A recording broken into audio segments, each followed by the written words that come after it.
Quantum science defines the behavior of energy at a microscopic or a subatomic level.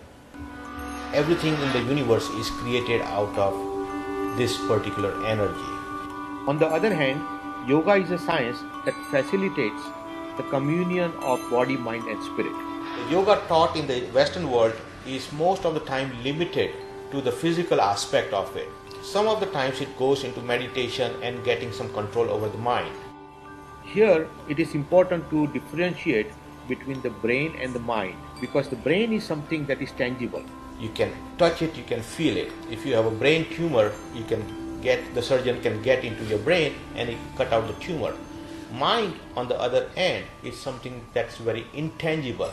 You cannot touch and feel it. It is a part of the universe. Quantum yoga, it's a fusion of quantum science and yoga.